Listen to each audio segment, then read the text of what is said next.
Well, ladies and gentlemen, good morning. My name is John Allen, and I'm the president of the Brookings Institution, and it is a great pleasure to welcome you all today to our discussion on the impact of COVID-19 on the hospitality industry. This morning's event, one of the series of reopening webinars, could not be timelier. As states across the country continue to reopen, moving into phases 2, 3, and even 4, many hospitality businesses are grappling with the harsh realities of this new normal. Indeed, while some states have aggressively pursued reopening, those strategies are now moving into potentially being reversed as reopening has created additional challenges. What went wrong? Ladies and gentlemen, for decades, the hospitality industry stood as the stalwart of the American economy. Many of the unique intersections of entertainment, leisure, and service were on display within this industry and has maintained the livelihoods of many communities and cities across the country, with an estimated 16.7 million people supporting our leisure and hospitality services in 2019 alone. Offering not only a means of work, the hospitality industry has also long served as a bedrock of American culture and identity. Indeed, of the millions and millions of people who visit the United States each year, and hopefully will return soon to visit the United States, more often than not, their experiences will be heavily impacted by the many local restaurants and bars and hotels available to them across our 50 states. So truly, this industry embodies who we are as a people, and in many ways, it's a reflection of the vibrancy of this great country. And to paraphrase Anthony Bourdain, food, or in this case, hospitality, is everything we are. Unfortunately, with the advent of COVID-19, the hospitality industry has become one of the most vulnerable industries during this global health crisis. An estimated 35.9% of the leisure and hospitality industry are now currently unemployed. Those who remain face every day the risk of contracting the virus while still delivering vital and necessary services to the rest of our communities. What's more, many businesses are incapable of returning to full operations, and many more have been forced to either downsize or sadly to close entirely. Experts estimate that the hospitality industry may not recover to pre-COVID-19 levels until 2023, and some within the industry are even more pessimistic, believing that the industry will never fully bounce back. To address this challenge, we at Brookings are honored today to be joined by two towering figures of the hospitality industry. In no particular order, I'm pleased first to introduce the founder of Think Food Group and the World Central Kitchen, José Andrés, winner of the 2015 National Humanities Medal, as well as the 2018 James Beard Foundation Award for Humanitarian of the Year, and so many other awards. José has used his platform as a world-class chef and restaurant owner to answer the call of those in need. He and his team have traveled the world, providing humanitarian assistance through the power of food. Indeed, it is with this very work that inspired me to join the World Central Kitchen Board. And José, it is an absolute pleasure for us to have you with us today. And alongside José is the president and the CEO of Marriott International, Arne Sorenson, both a trustee here at Brookings, as well as the head of the largest hotel company in the world. Arnie has long stood as a leader within the hospitality industry, inspired by the spirit of José and his work and the mission to help the world. Arnie even traveled with José to Puerto Rico during the wake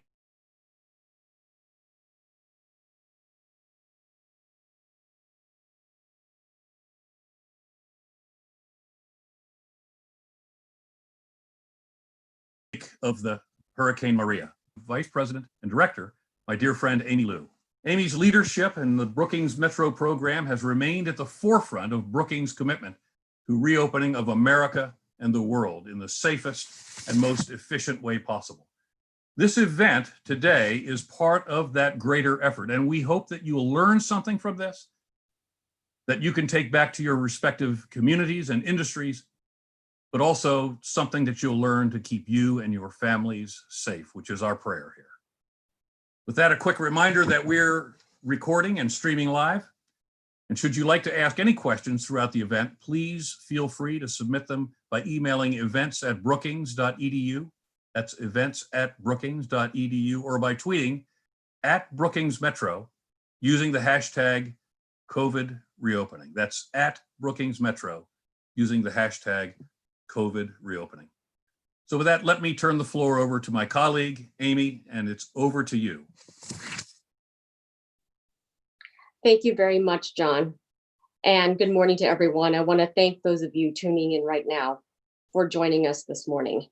Now, many of you have already sent in some wonderful questions for today's program, and my intent is to address most of them during our discussion and in Q&A, and obviously keep the questions coming. This morning, we are going to explore the future of the hospitality sector and what that means for workers, small businesses, and local communities. This sector, which you already heard John describe, includes the restaurants, hotels, and travel, and they have been immediately impacted by the public health measures imposed by governments around the world. And its prospects in the United States remain uncertain as COVID-19 cases hit record highs. I can't think of three better people to give us insights on this important subject than Arnie Sorenson, José Andres, and Tracy Haddon-Lowe. Now, John already mentioned how Arnie and José are giants in their industries. I just want to add my own thoughts on how they are compassionate leaders too. You know, Arnie's video message to his Marriott community in the wake of the COVID-19 crisis went viral because of the deep humanity and hopefulness he brought to what was ultimately a tough statement. And José's humanitarian relief work through World Central Kitchen, which continues to serve millions of hungry families around the globe during this pandemic, has earned him a nomination for the Nobel Peace Prize. And they are joined today by Tracy Haddon-Lowe, a Brookings Metro scholar who is an expert on regional planning and placemaking, including the importance of restaurants and small businesses to local communities. And prior to Brookings, Tracy also served several years on a city council in suburban Maryland. So I know she's going to keep our conversation rooted in on-the-ground realities. And speaking of realities, we at Brookings believe it is really important to ground our conversation on the real experiences faced by people in the hospitality industry. So before I bring up José, Arnie, and Tracy, I want to introduce a short video so you can hear directly from a few frontline managers and workers in several cities about what the last few months have been like for them. So please listen.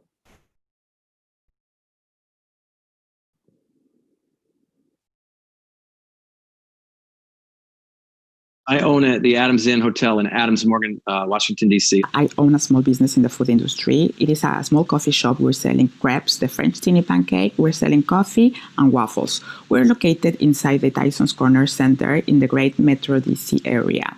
I'm owner-operator of a fast casual restaurant called Little K, located in San Diego, California.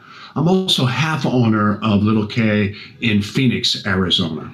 Prior to the pandemic, I worked as a barista / bartender at an independent music venue. I live in Birmingham, Alabama.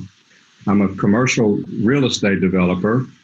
That includes multifamily, retail, and multi-use projects. Right now, I have a project going on that has a hotel, Starbucks, Walgreens, and several other tenants in it. I'm a chef in the Atlanta area. I have a bachelor's degree from Le Cordon Bleu in culinary management, and I'm attending Kennesaw State University as a political science major. It's been quite devastating. Our revenue starting in early March since March has decreased about 85, 90%.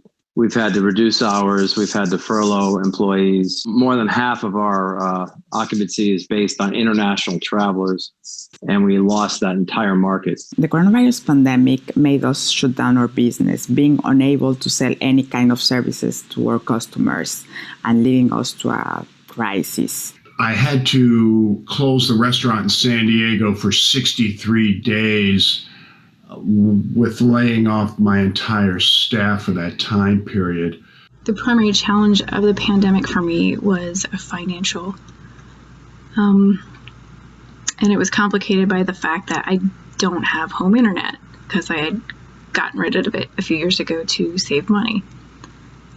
With all of the, coffee shops closed, library closed, basically anywhere that you could access, public Wi-Fi closed, I had to file for unemployment on the phone. And I called every day for about a week and a half before I got through. And when I got through, I had been on hold for about 6.5 hours. It was 12 weeks before I received unemployment. We lost our leisure traveler that was related to sports, more or less. So we're starting to call on hospitals, public utility companies, trucking companies, and so forth, offering discounts or other inducements just to try to keep things going. Housekeepers are generally the lowest income of all hotel workers. And they, unfortunately, we had no work. When the COVID first struck, everybody just cleared out. I think the food industry is really, really impacted by the coronavirus pandemic, especially the small businesses, because we're living on the everyday sales to face our expenses like the rent, like the suppliers, and not being able to sell. It was really, really hard to respond to that. I think this is a catastrophe for the restaurant industry. But essentially, the industry blew up. And then, as we're putting it back together, people are asked to go back to work in the flames for the sake of the economy. Well, there's a lot of people that are going to take their own health into consideration. And are they really going to have jobs to go back to? I believe the small independent restaurants that rely on dine-in service are the most impacted with the lower capacities, resulting in lower revenue. I believe rehiring of our former workers will be drastically reduced and result in a lot of business failures moving forward. I applied for 2 loans, the small business disaster loan, which I'm using, and as well as the PPP paycheck protection loan, which unfortunately was not nearly enough and was administered in a way that actually hurt us. We were able to get the funds. We got the PPP loan. So it was of a great help because we could reintegrate our employees. But in our case, being of an immigrant background made us a little hard to understand the full process to get more help. I was afraid that, basically I just lost everything that I spent, years working for. With no internet access, a lot of people didn't have access to help.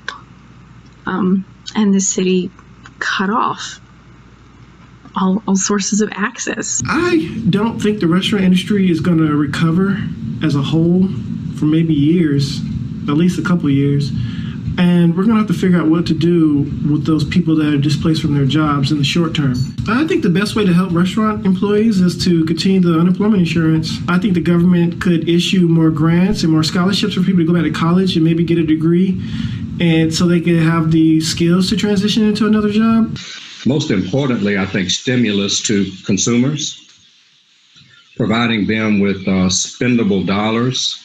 And of course, that indirectly helps all businesses, and ours included, the hotel industry included. If we continue in an environment where we're all skeptical about the status of the virus, then I think we need to continue to stimulate the economy through funds given to consumers. Great. Let me go ahead and ask Arnie, Jose, and Tracy to join. And while they come on stage, I do want to thank Annalise Goger, Tracy, Ian McAllister, and Karen Slachetka for their vision and work in producing that video. So we're going to dive right in. And this is really for Arnie and Jose. As you can tell from the video, this has been a really hard for workers and small business owners in the food service and hotel industry. So let's start with you, Arnie. I want you to give these workers and entrepreneurs a prognosis of the hotel and visitor industry. Where are the bright spots in the trend lines you're seeing either for Marriott or for the industry as a whole as states begin to reopen? And are there any things that also remain concerning? All right, Amy, thank you very much. And good morning to everybody. It is a treat to be on a Brookings panel like this. I am an enormous fan of Brookings and John and Amy and Tracy and the entire team there for the work that they do to help navigate global society really through major issues around the world that pop up all the time. And of course, today, nothing looms larger than COVID-19 and probably the racial inequities that burst on the scene in the last few weeks. And it's always great to be with my friend, Jose Andres. We have done business together for a long time. I don't even know how many years it's been since I started going to Jaleo, which is, of course, the restaurant that burst on the Washington scene to make tapas accessible and available to everybody. It's got to be something like 20 years. I don't know.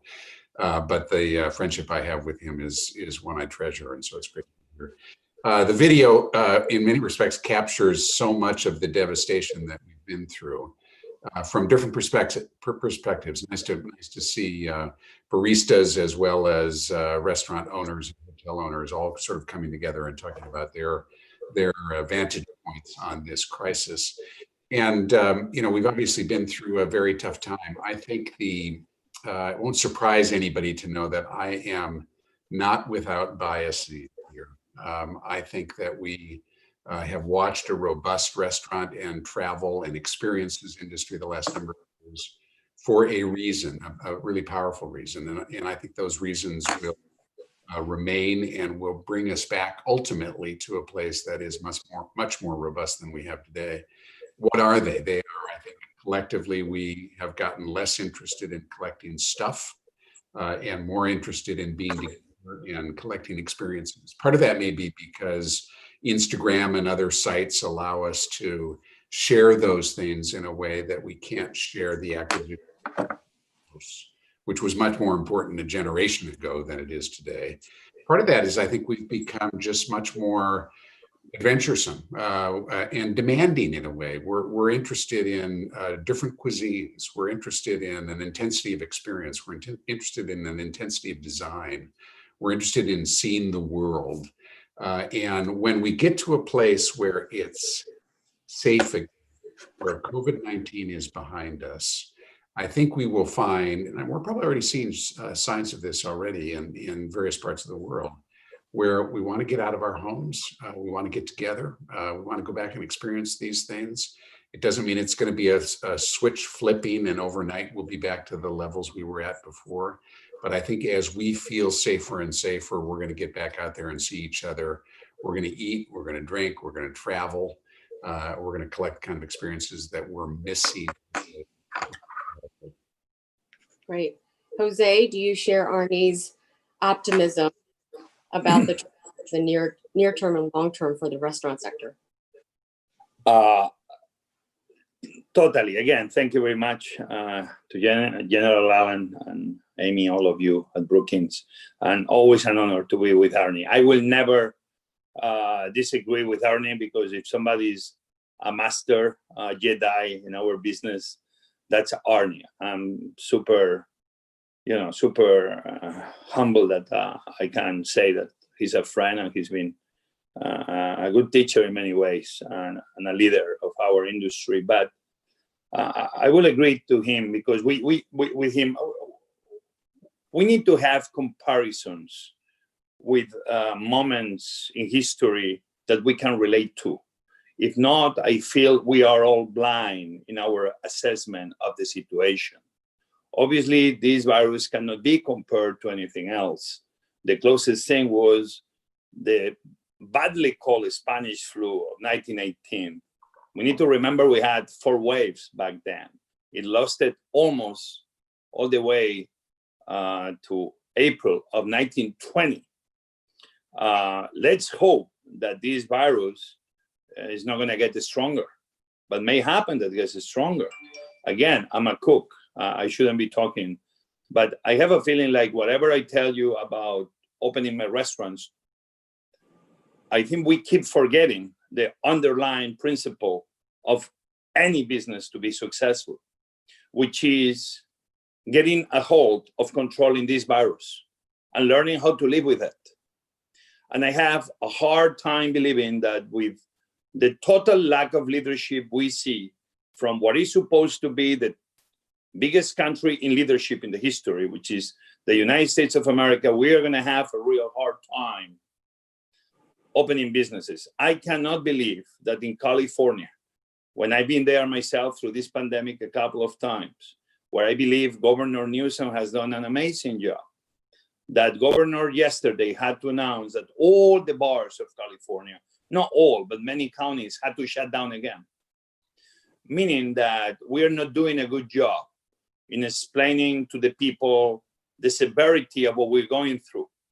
And that before we know, people are going back to normal life, which I want, believe me, I cannot wait to have my restaurants back. But if that means that we go back to a few months ago, I have a hard time thinking that this is going to be happening quicker. I am from North Spain, a place called Asturias. It's a 1 million region, beautiful. Today it's been 14 days in a row without one case of COVID. Why? 100 days, every single person at home, only out to buy at the supermarket or people that they were doing essential jobs. Why they achieve that? Because they sacrifice. Now they're going to have a summer that hopefully will be better than any other place. They're ready to wait for the next COVID. So I am optimistic, but I cannot be optimistic until, and General Allen knows about leadership more than anybody, until we don't have leaders that take care of this virus seriously, that show us example with basic things as washing your hands, keeping distance, and putting a mask. If we are not able to do this, and I'm not even talking about testing and et cetera, I cannot be very optimistic. I will say I am more, cautious on my optimism. But the restaurant industry, the hotel industry, we are ready. We need leadership that help us succeed, reopen it again. But we need to take care of this health crisis. If not, we cannot take care of the economy. Yeah, Jose, I think we're going to come back to this issue about the peaks and valleys and sort of the variations in reopening approaches across states that you've just highlighted.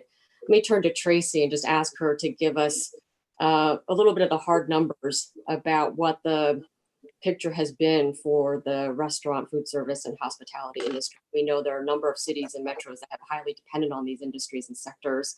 So Tracy, tell us what the data shows us about the current state of this industry, and tell us, because the work you do in localities, is why is food service and restaurants so critical to the local economy, and why we should be watching these numbers closely. Sure, thanks, Amy. So, other folks have already mentioned how important leisure and hospitality as a sector is for employment, and that more than 1 in 10 Americans work in leisure and hospitality.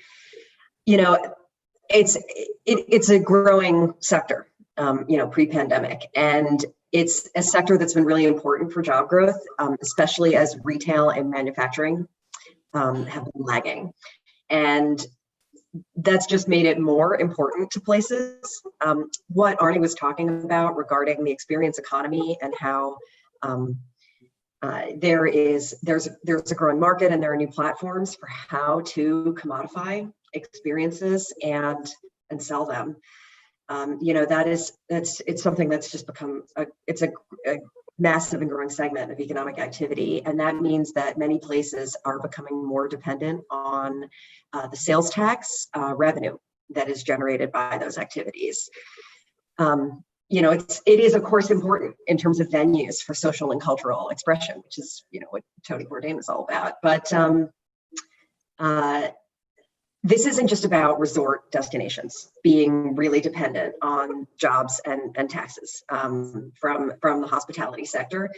This is every single metro area and in the United States, and including many rural areas that are really dependent on these revenues and the jobs, and I think the key with the pandemic is to understand that when you have these masses of concentrated layoffs, when you have this huge sector that employs a tenth of the country having really high double-digit unemployment, those kinds of massive concentrated layoffs, devastating community impacts.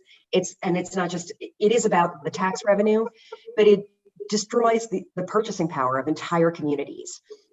So these impacts cascade to retail, those tax revenues, the municipal budgets. It's just a huge sucking sound, removing resources and stability from places. And, there are 80 US cities that rely on sales and income tax for at least 10% of their revenue. And there are 39 states that have double-digit reliance in their budget on sales taxes. The country could collapse if we don't address what's happening in this sector. The Great Recession is not an ideal analogy, but if we look at what happened in the Great Recession, when there were very negative impacts to the hospitality sector, massive cuts to education, health, and social services, the idea of cutting those things in the middle of a pandemic and in the middle of a moment of national crisis, over social issues, I think is extremely scary. And I agree with Jose. It calls into question the stability of the country and the world. Tracy, I just want to flag for you that a couple of the viewers have asked questions already about what these trends mean for urban and rural communities. And so I hopefully we'll have time at the end to come back to that. But picking off of Tracy's comment about the uncertainty of the environment, this is a question for both Arnie and Jose, but we'll start with Jose. And it really is about workplace safety in an environment where there has been really uneven application of policy. There was a recent article that mentioned that workers in Las Vegas were really worried about their health because the state did not require the visitors to wear masks. And the governor has now reversed that decision in light of the rising numbers of COVID-19 cases. Yet it is a reflection of the fact that we do have states that have uneven approaches to workplace safety and worker protections, uneven state enforcement perhaps, and even different adoption across different workplaces. So Jose, obviously you have restaurants in Las Vegas, and more broadly, you have worked really hard with your peers in the industry to publish workplace health and safety guidance for all restaurants as they reopen, particularly for those who participate in World Central Kitchen operations. What are some of the specific safety measures that restaurants have to adopt that are really unique to their industry compared to other workplaces? And then I'm curious what you think, how the restaurant industry is really managing upholding those standards, that standard threshold, when there's so much variation between communities. Yeah, this is a good question. I was invited to serve as a chairman on the restaurant and hospitality industry for the mayor Bowser of Washington, D.C. And was a great learning experience. And for me, I have a sincere belief that I wish was not so much state by state, sometimes city by city, but that we got a more general guidelines from the CDC, NIH, White House, that will trickle down. Has been a real absence of this type of guidance. So because I have two hats, I have few others, but two main hats, my Think Food Group, which is my for-profit company, and and my other love, which is my nonprofit that I founded that runs on its own, World Central Kitchen. And at the end, for this pandemic, was difficult to separate them to a degree, in the sense of we have to feed people. And the first thing I did was helping write the health protocols that will guide us, because without those health protocols, we couldn't be expanding the way we did. So World Central Kitchen began working in Yokohama already in February, feeding almost 18,000 meals a day to all the guests at the Princess cruise ship. Why World Central Kitchen? Why in Japan? Well, we had a lot of experience on cholera before, Haiti, Mozambique. All these learning ships, we've applied them to this moment. So the health protocols were everything, because if everybody does what you are supposed to do, and we're talking about very essential few rules. Remember, I did this town hall with Dr. Fauci. I sent him an email, very simple. Dr. Fauci, the restaurant community is about to start opening, and we're a little bit blind. We would love to have a voice of wisdom, and you are that voice of wisdom. He was very kind to give us almost 45 minutes to respond to very big questions, so people can be more at ease of what to do and what not to do. And at the end of the day, I was very proud that I was able to share on the side with him the health protocols that we did for World Central Kitchen. We even created a mascot called Masky. I have it here. We began doing this on March 15th, meaning that we began, when I closed my restaurants, I opened them as community kitchens. We went from restaurants to partnering with World Central Kitchen to do emergency work. And that meant doing takeout. And one of the first things was making sure we kept distance 2 meters away, making sure that everybody will be wearing masks, making sure everybody will have hand sanitizer, making sure that everybody is washing their hands with soap continuously, no shaking hands. Even in the kitchens, making sure that you are able to do the same type of kind of quantity of cooking with half of the people, because you cannot be putting a lot of people inside small kitchens, etc., etc. Simple measures. At World Central Kitchen, we had over the last few months more than 2,300 restaurants working with us, almost reaching 20 million meals. Overall, all these restaurants, they've been functioning without any problem in a moment that the pandemic is real. Why? Because I do believe that we've been so on top of everybody saying, please go from work home. It's important that we are successful. Success means not getting sick. And to be successful, we need to take care of each other, wearing masks, hand sanitizer, keeping distance. Those basic things, they seem to work. But if people are not really conscious about them, then the entire thing breaks down. So at the end of the day, we have a long list of protocols. Many of my guests at the restaurants we already have opened in Vegas, in DC. I didn't want to open, but I felt like my employees wanted to start working, my team members. And we've been very slow. We are doing less customers, less guests than what we can do. That's very important too, to make sure that you play it safe. And we are trying to do more outside than inside. In Vegas, in the casinos, we are inside.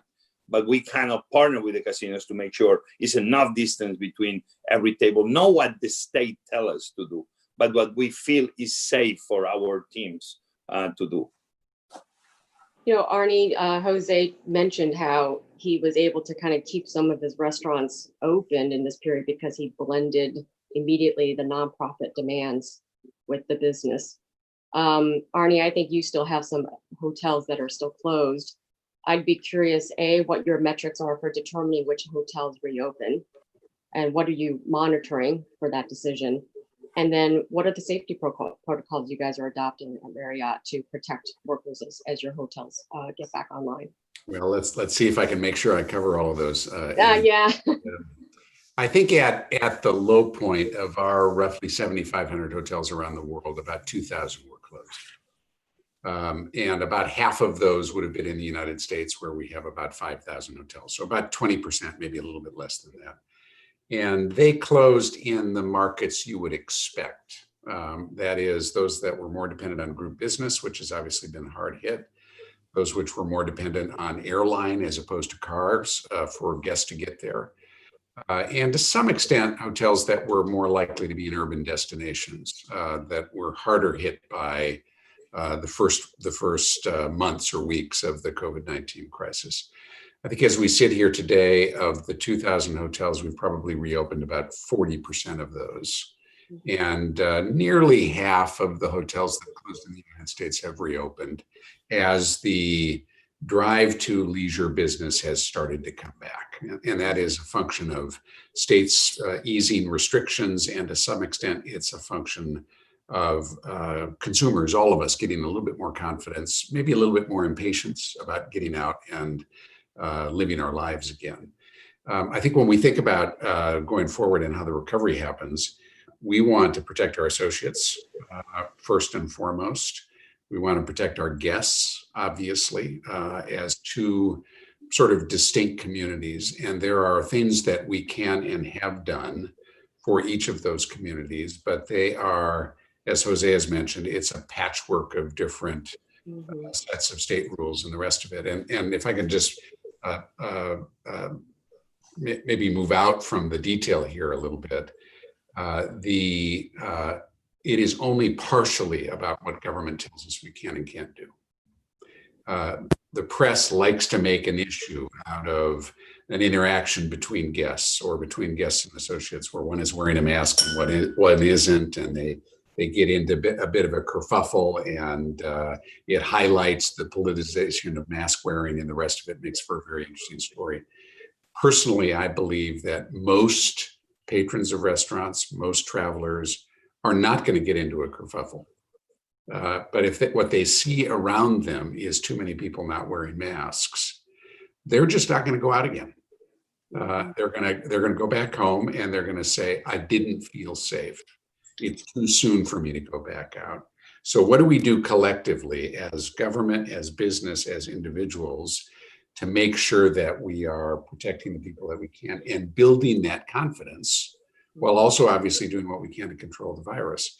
So for our associates, we are driving remote check-in. So think about your phone as your key, so we can avoid the front desk. We've got hand washing disinfectant all over hotels, including in guest rooms. We've got marking for spacing as you're checking in. We've got plexiglass screens at the front desk for those who still need to go to the front desk. For housekeepers, we are cleaning more intensely between guest stays and cleaning less during guest stays, which is something that both housekeepers and guests prefer, because you're reducing that personal interaction. I think one of the frustrating things is that we can't require guests practically, when the state doesn't require or the county doesn't require, that they wear masks. Now, we do have the advantage in most hotels of allowing guests to essentially control their own interaction, because they don't have to go to a restaurant, they don't have to go to a bar if those things are open, but they can basically go to their room and be confident that they're getting a safe place to be. But I think we'd be better off if we had the government folks saying, as we release restrictions, we are going to not only encourage, but we're going to require these disciplines, because that's what will allow us to build confidence ultimately. I'm going to ask a question for both Arnie and Jose that came up from some of the viewers, which is they wanted to ask about the balance sheet for these safety protocols. How do you balance investments in health and safety measures, sanitation, while also keeping costs manageable or profitable? And we also see this challenge in a lot of the smaller businesses, whether they can afford the cost of adapting their workplaces for the post-COVID reality. What are your thoughts on both of those issues? And Tracy, I know you probably have some reactions to this too. How do we balance those needs? So the most basic point, just jump in here quickly, is until we've got a sense of safety out there, we don't have any business. Yeah. And so, yes, of course, we look at margins and we look at the costs of the various protocols that we consider and ultimately adopt. But unless we take steps around safety, there's no revenue to have any margins from, period. Right. So in a sense, you can't stand back and say that's too expensive and therefore I'm not going to address safety, because you're out of business. You're going to continue to be out of business.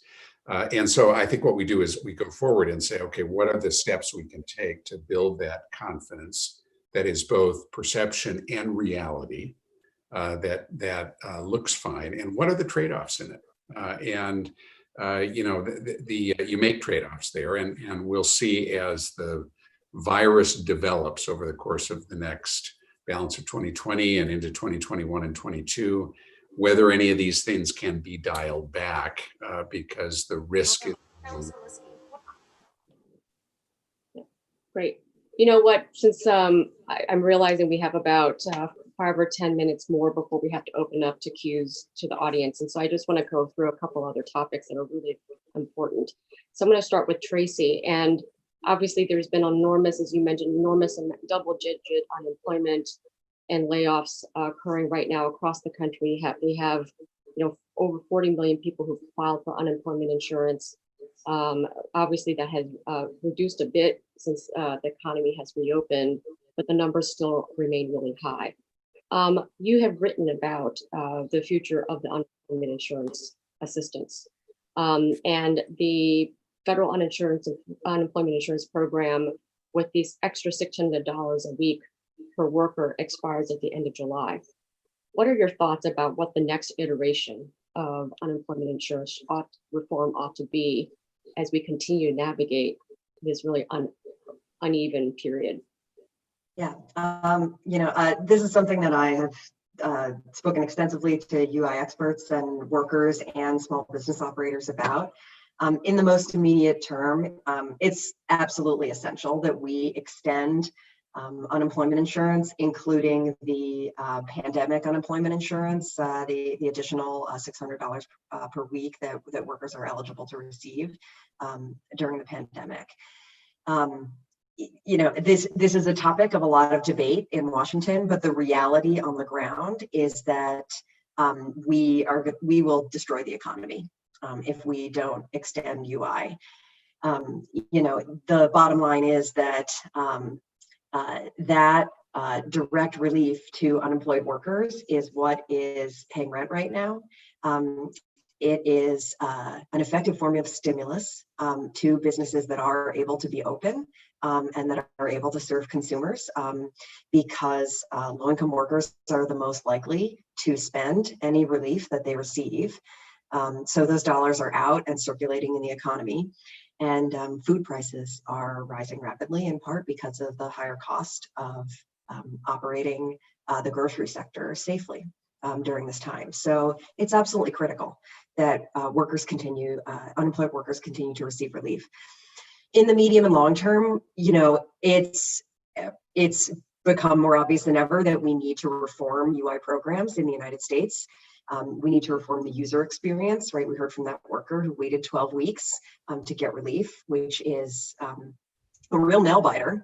But federal response to disaster is only effective if it is quick and if it's coordinated. Speed and coordination are of the essence, and current UI programs do not allow that. And per Jose's earlier remark about okay, now the cases are going up, I'm going to require masks.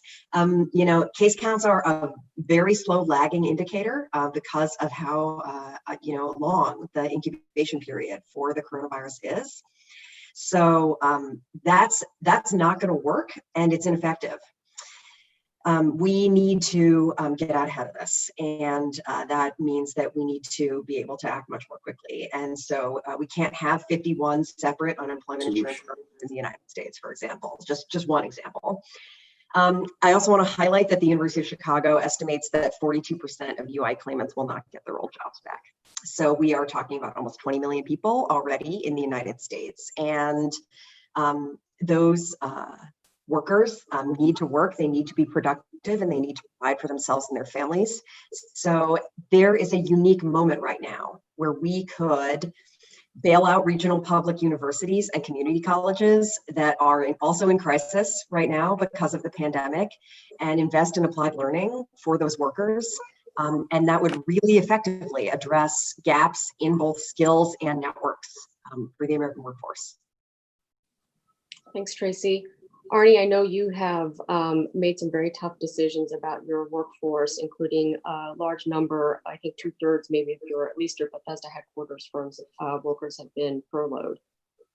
What are you doing to ensure that your employees get the supports they need during this difficult time? I think some of the viewers have asked whether or not there are even training programs or other things to keep your workers able to find other opportunities, as Tracy mentioned. So this, of course, has been the hardest part of this crisis, is to see the impact on so many people. You mentioned our headquarters team. That's in a sense, that is a team that is very close to home to me because I go to headquarters for my office. But it's also a team that is relatively more highly paid than many of the frontline workers in our hotels, who have also been devastated by this.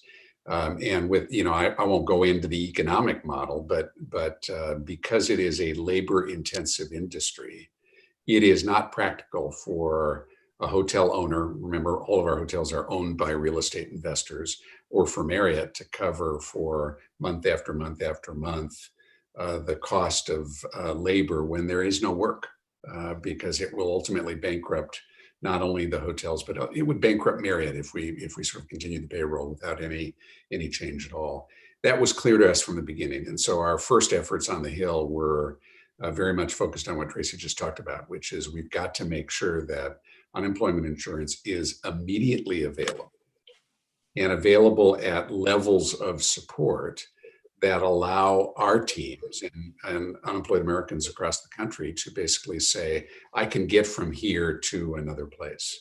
And they moved quickly now because of the patchwork of state involvement in unemployment insurance. We had far too many states where this took too long to get put in place, where there were not enough folks to be involved. By the way, one of the things we did, we have 600 of our call center agents handling unemployment insurance claims for the state of New York.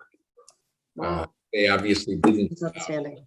They didn't have the reservation volume anymore to come in, and we learned of that New York had far too few agents to help folks through it, and so there was a great synergistic place for us to say, okay, we've got some call center agents with time. Let's get them to work on sort of solving these problems. They've appreciated it. I think the folks applying as well have appreciated it. But then what we've done is other things. We've tried to maintain for the folks that we are legally the employer of, to make sure that they've got health insurance coverage. We've tried to use furloughs more than layoffs so that there is at least some partial pay.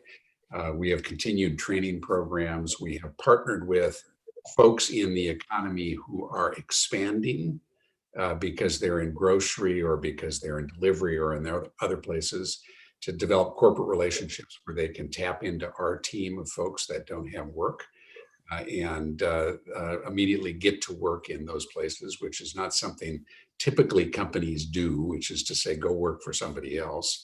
And of course, we have looked at, we probably have 100 or 200 hotels, I suppose, that are somehow engaged in the healthcare crisis itself. And that's complicated, though, too, because it does create job opportunities, but our folks didn't sign up to be healthcare workers. And so we've got to make sure that they are safe and they have a choice about whether or not that is work that they want to take in this complicated time. But essentially, we're using all the tools we can to try and help our people navigate through it. But I'll be the first to admit that we don't have a silver bullet, and we're not in a position where I can confidently stand here and say that there aren't many people who are suffering through a very complicated time, like that barista we saw in the video. Jose, I think you are right there with a lot of those families, providing them meals during this time. Are you seeing the demand for meals, the hunger metrics? Are they Are they improving? Are they still very severe? What do we need to know based on your observations through World Central Kitchen?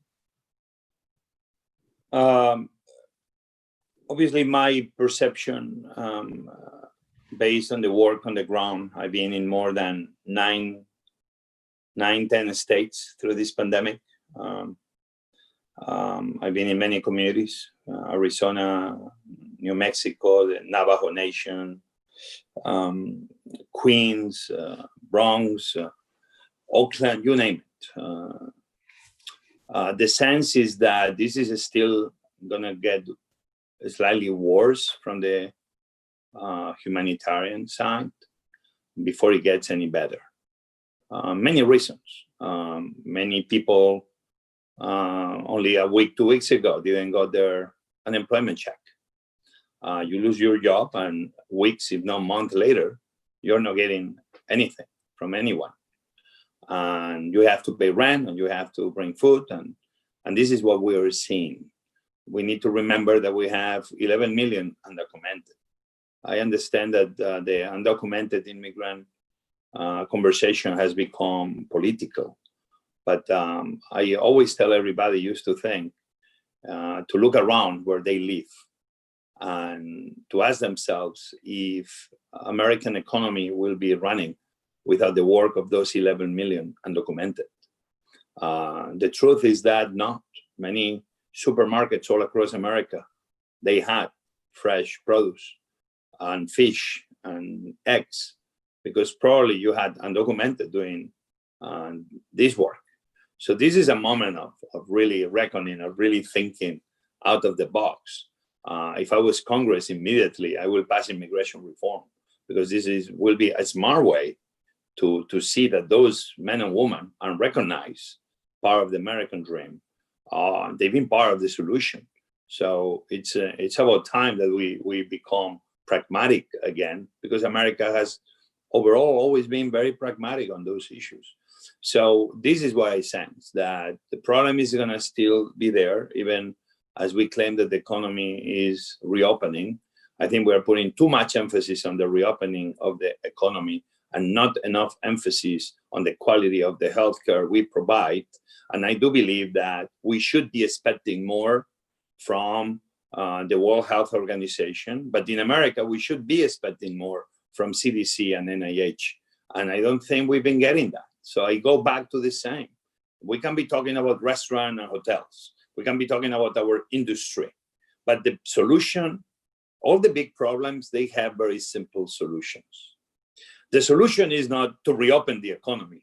The solution is to make sure that we have contact tracing in every single neighborhood in the United States of America, and that we put our National Guard, our military, our health care experts, and many of them are losing their jobs because their hospitals are empty because nobody is going to do anything because they are afraid of COVID, and put the best country in the history of mankind with the best people running it, hopefully taking care of this pandemic.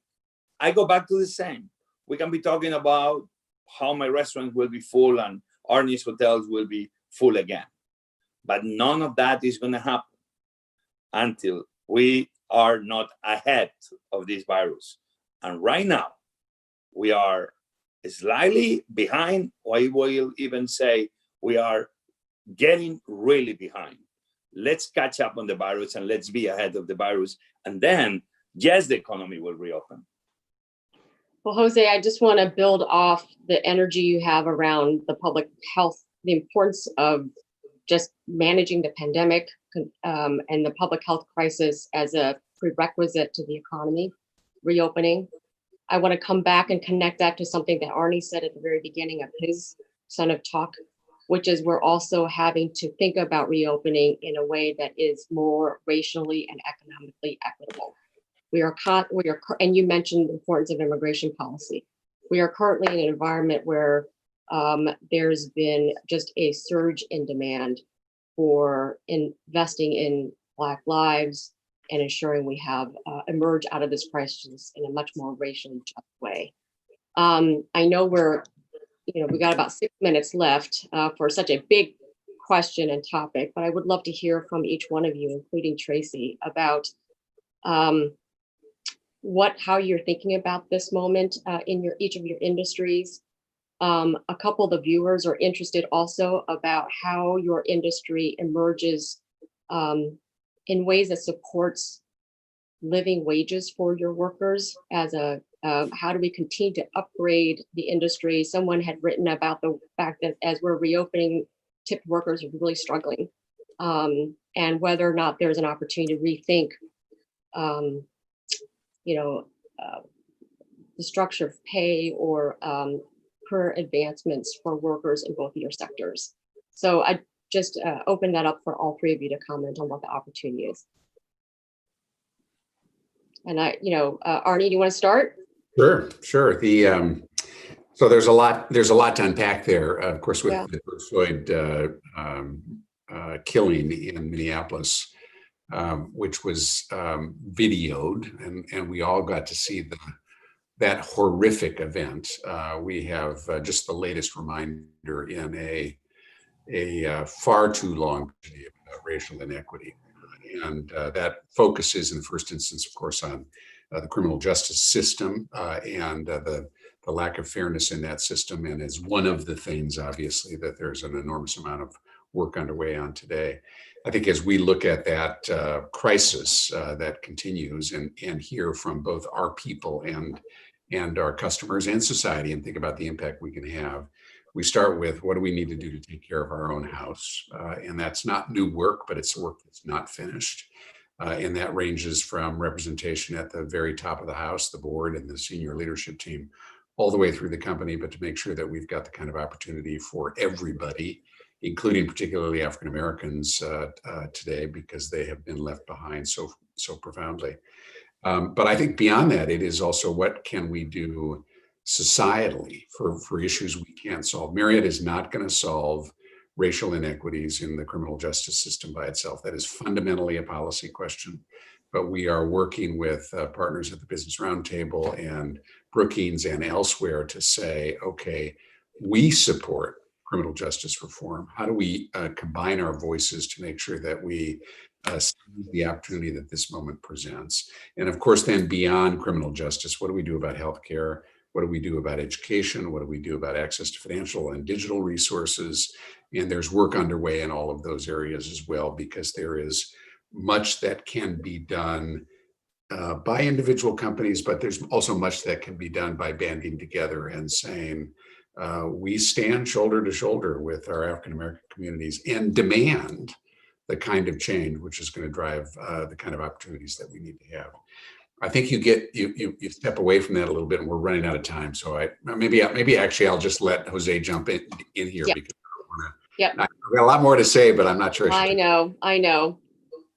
No, I mean, I agree with Arnie. I think this has been an important moment. I think a necessary moment for what's going on with the Black community, the Afro-American community. But at the end of the day, it's just recognizing that these people, that they are not really receiving the same opportunities.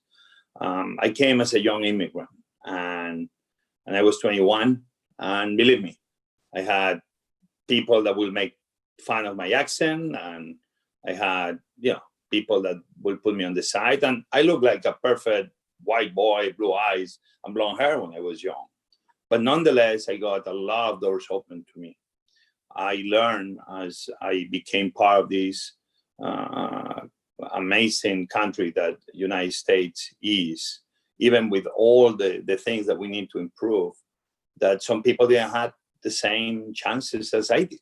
American-born citizens.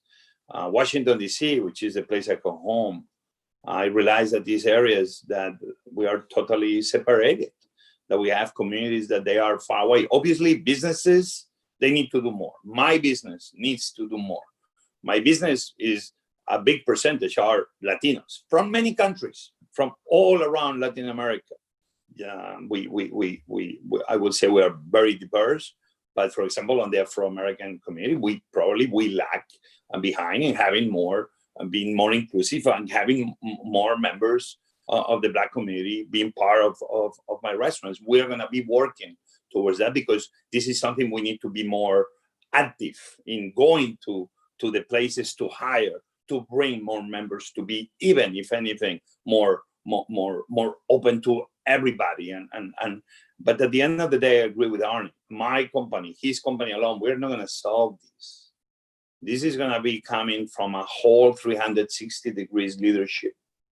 I do believe socially, I need to have more diverse friends. I have friends from a lot of countries, but now you tell me, do I have enough Black friends? I don't. Why? Because the way the cities are created. I'm a guy that I never seen myself looking at anybody by their religion. I've been celebrating from Hanukkahs to when I'm a Christian boy to any other celebration there it is to celebrate, because I learn, I enrich the life of my daughters, I enrich my life, and vice versa. I bring people to my celebrations. That's the way I try to behave. I don't believe I see the color of the skin or who you are on your sexual preferences. I try used to think like we see people, but I understand that we all need to do more. We are learning that we cannot be silent anymore when there is injustice. This is, everybody's claiming for that. And I think they are right. If we are silent when we see injustice, we are part of that injustice. We should be joining the voices of the people that are claiming for change. And we all need to do an effort to make sure to become more inclusive, not exclusive. We need to allow more people from different backgrounds to be part of our community.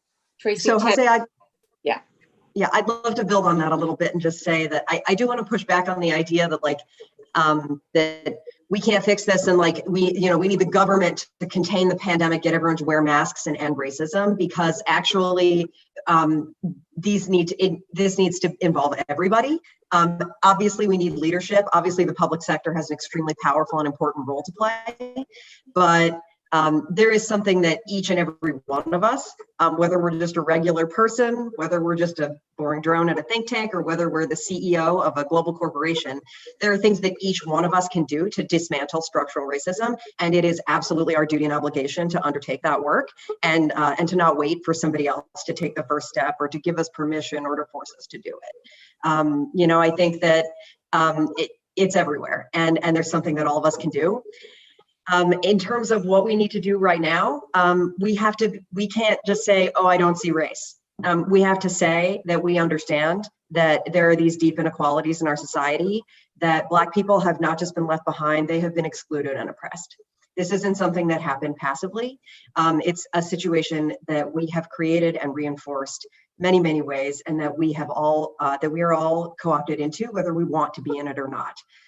We need to start actively resisting it by investing in Black people.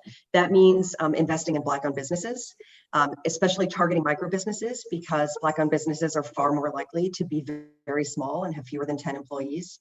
And that means investing in place, because place is one of the most powerful forces that has been used to create and enforce structural racism through the segregation that Jose was just talking about. So we need to consciously invest in places and break down those barriers and put resources where they're needed with culturally sensitive technical assistance to support independent Black and minority and immigrant-owned businesses so that they can survive this pandemic. We're already failing to do that through the Paycheck Protection Program. We are already failing to do that as, for example, independent hotels are struggling to figure out how to operate safely, whereas franchised hotels are getting a very detailed guidance from the franchisor. So, we need to step up and acknowledge these inequities and put our fingers on the scales in order to start equalizing them. Right. Thank you so much, Tracy. Thank you so much, Arnie. Thank you, Jose. We could have continued this conversation for many, many more minutes. It was very rich and just very super informative and passionate. I do want to close with the way Arnie started, which is there is hopefulness here coming out of this pandemic. As uneven and unpredictable some of our public policies may be in this moment, there is a vigilance, as Tracy said, at the individual level, within leaders in the business community, that all of us can do to rebuild back better and in much more inclusive ways. And so again, thank you, all three of you, for your leadership, and thank you for all of you who have tuned in for us today, with us today. Have a wonderful day. Thank you. Thank you, everybody. Thank you. Thank you. Thank you very much.